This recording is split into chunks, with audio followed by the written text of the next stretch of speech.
Terus aja mas, lurus. Asri bilang begitu. Kendaraan berjalan pelan. Aku memang sengaja membuatnya seperti itu. Karena banyak alasan.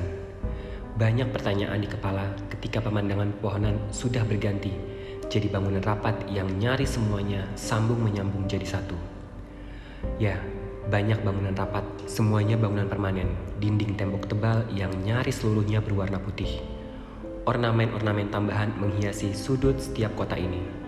Ada lampu taman klasik di pinggir jalan, ada beberapa kursi cantik berbahan besi kayu yang menghias trotoar.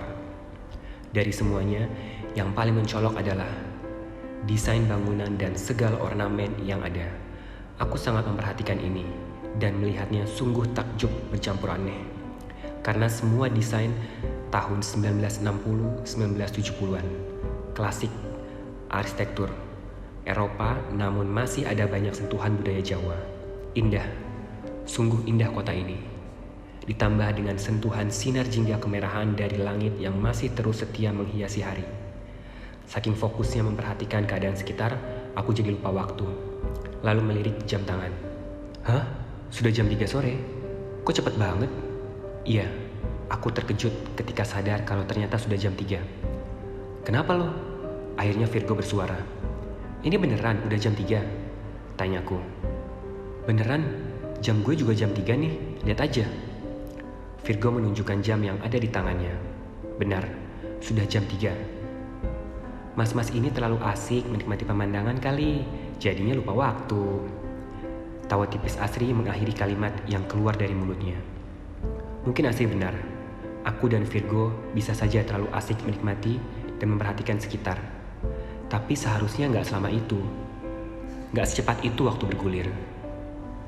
Taksiranku harusnya kami berjalan sejak dari Gapura nggak lebih dari 1 jam. Harusnya sekarang masih di kisaran jam 11 atau setengah 12. Sesekali aku melirik dari kaca spion.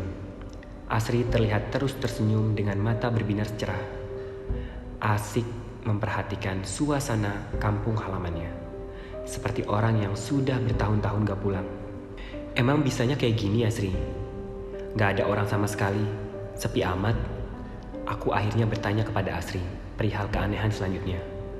Keanehan itu adalah sejak sampai di kota kecil ini sama sekali gak ada orang yang lalu lalang. Gak ada. Ditambah gak ada suara yang terdengar. Desir hembus angin pun gak ada.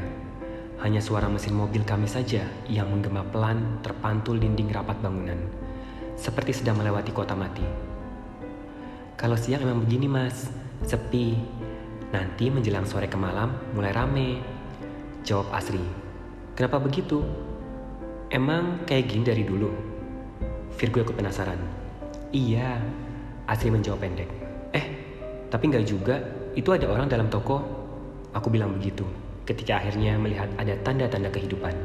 Di salah satu bangunan berbentuk toko, aku melihat ada pergerakan orang beraktivitas di dalamnya. Di dalam bangunan agak gelap, jadi yang aku lihat hanya berbentuk siluet. Berikutnya, beberapa kali aku melihat aktivitas yang sama pada bangunan yang berbeda. Ya, begitu. Sepertinya warga kota ini aktivitasnya dalam ruangan. Sama sekali nggak ada yang kelihatan bergerak lalu lalang di luar. Jadinya, jalanan kota sangat sepi. Nanti di depan belok kiri ya mas? Asri bersuara. Benar yang Asri bilang. Nggak jauh di depan terlihat ada persimpangan kiri dan kanan. Aku ikuti arahan Asri. Selanjutnya, setelah berbelok, suasananya tetap sama. Masih berjajar bangunan desain klasik yang berjajar rapat satu sama lain. Pemandangan sama persis. Masih lambat aku melajukan mobil. Semakin lambat karena semakin banyak pertanyaan di kepala. Jalan kembali lurus. Aku ikuti terus. Dengan pemandangan dan suasana yang nyaris sama. Masih juga. Beberapa kali aku melihat pergerakan warga yang beraktivitas di dalam bangunan. Entah itu toko atau rumah. Aku dapat melihatnya dari jendela mereka. Ya, tentu saja aku masih saja melihat mereka dalam bentuk siluet. Gak jelas. Oh iya, kenapa aku bisa melihat mereka? Karena jarak jalanan dan bangunan cukup dekat. Hanya dipisahkan oleh trotoar yang lebarnya kira-kira 3 meter. Beberapa menit kemudian, aku melihat di kejauhan kalau bangunan yang berbaris ini akhirnya ada ujungnya. Itu udah ujung kota ya Sri? Tanyaku. Oh, iya mas, rumahku memang di ujung, sebelah kiri jalan. Asri jawab. Sekali lagi, aku melirik kaca spion. Pada saat itu aku melihat kalau mata Asri berkaca-kaca, seperti menahan nangis, namun terlihat bahagia. Aku berpikir, mungkin karena Asri terharu bahagia yang akhirnya bisa pulang setelah sekian lama. Rumah yang ini, Sri? Iya mas, jawab Asri.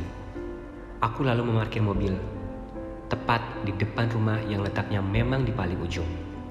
Setelah rumah ini kembali yang ada pepohonan rapat persis seperti pemandangan ketika datang sebelum masuk kota tadi. Sama dengan bangunan lain di kota ini, rumah Asri juga bentuknya berdesain kuno, seperti bangunan Eropa zaman dulu. Setelah turun dari kendaraan, Asri mengajak kami untuk langsung masuk ke rumahnya. Aku dan Virgo masih dengan banyak pertanyaan di kepala mengikuti Asri dari belakang. Lalu kami masuk ke rumah. Rumah yang kalau dari luar terlihat besar. Ternyata, ketika sudah di dalam, aku melihat rumah ini gak besar-besar amat. Gak sebesar ketika dilihat dari luar. Malah tergolong kecil. Ketika baru masuk, kami langsung menemui ruang tengah. Ada kursi sejenis sofa, dengan meja panjang di depannya. Ini bapakku mas. Asri memperkenalkan kami dengan seorang laki-laki yang ketika kami datang sudah ada, duduk di ujung sofa. Iya, itu ayahnya Asri. Lelaki berumur 50 tahunan, mengenakan batik lusuh bercelana hitam. Kami bersalaman, Virgo juga. Sempat kaget, karena tangan bapak ini terasa dingin sekali, seperti es. Setelah itu, kami dipersilakan duduk. Selain si bapak, ada anak kecil yang sejak tadi sudah berdiri di depan pintu yang menuju belakang. Anak perempuan ini rambutnya pendek, wajahnya terus tersenyum dari sejak kami datang. Ini adikku mas. Akhirnya Asri memperkenalkan. Dengan adiknya Asri, kami gak bersalaman karena dia seperti malu-malu. Gak mau mendekat, namun masih terus tersenyum. Nah, dalam rumah makin banyak kejanggalan yang membuat aku dan Virgo mulai makin merasa ada yang salah, ada yang aneh. Beberapa kali kami berpandangan ketika melihat atau merasa ada yang janggal. Contohnya adalah tangan ayah Asri yang sedingin es tadi. Berikutnya, Asri jadi sangat-sangat pendiam. Setiap aku dan Virgo bertanya, dia menjawab hanya dengan isyarat, entah mengangguk atau menggeleng. Ditambah, ayah Asri juga sama sekali gak berbicara, hanya tersenyum-senyum saja. Begitu juga adik Asri, hanya berdiri di pintu sambil terus tersenyum. Aku mulai merasa semakin yakin ada yang janggal ketika ayah Asri dengan menggunakan tangan memberikan isyarat seperti mempersilahkan kami untuk menikmati hidangan di meja. Aku dan Virgo jelas kebingungan karena di meja gak ada makanan atau minuman sama sekali. Yang ada hanya beberapa piring dan gelas yang ada dalam keadaan kosong. Vero, berbisik Virgo memanggilku sambil jarinya menunjuk ke jam di tangannya. Aku mengerti isyarat itu, lalu melirik jam di tanganku sendiri. Astaga, ternyata sudah jam 6:30. Kok bisa? Secepat itu? Perasaan baru sebentar kami di rumah ini, tapi kenapa tiba-tiba sudah malam? Aku dan Virgo lagi-lagi saling berpandangan, ada yang gak beres. Sementara Asri, ayah, serta adiknya tetap berada di tempatnya masing-masing. Gak ada pergerakan.